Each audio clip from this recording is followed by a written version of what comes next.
છે ને મસ્ત મજાની ટ્રીક.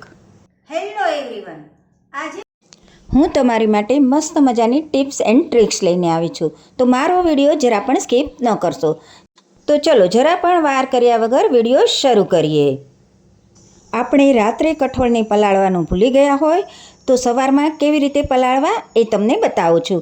ચોળી છે એને રાત્રે ભૂલી ગયા હતા. સવારે પલાળવા માટે તમારે ગરમ પાણી કરવાનું છે અને એમાં ચોળીને એડ કરી દેવાની છે અને 2 કલાક માટે ઢાંકી દેવાની છે. 2 કલાક પછી તમે જોઈ શકો છો કે ચોળી સરસ રીતે પલળી ગઈ છે. જરૂરથી આ ટિપ્સ ફોલો કરજો.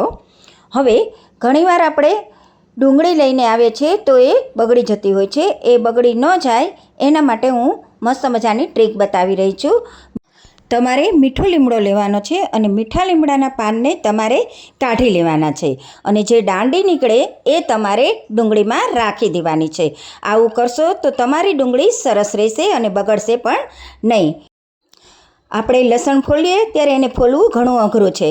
ઘણીવાર આપણે હાથની મદદથી ફોલતા હોઈએ છીએ ત્યારે અંગૂઠામાં બળતરા થાય છે. આવું ન થાય એના માટે મસ્ત ટ્રીક બતાવી રહી છું.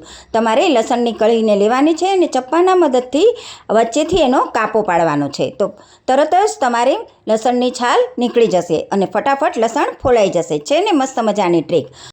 હવે કુકરનું હેન્ડલ ઢીલું પડી ગયું હોય તો એ માટે હું મસ્ત મજાની ટ્રીક લઈને આવી છું. પહેલાં તમારે કુકરના હેન્ડલને ડિસમિસની મદદથી એકદમ ટાઈટ કરી લેવાનું છે જેથી કરી એ ઢીલું ન રહે અને એની માટે એક મસ્ત મજાની ટ્રીક બતાવી રહી છું. એને ટાઈટ રાખવા માટે તમારે જે નેલ પોલિશ હોય એનો ઉપયોગ કરવાનો છે. એટલે કે નેલ પોલિશને સ્ક્રૂ ઉપર લગાવી દેવાની છે. આવું કરવાથી તમારા કુકરના હેન્ડલનો સ્ક્રૂ એકદમ ટાઈટ રહેશે. છે ને મસ્ત મજાની ટ્રીક.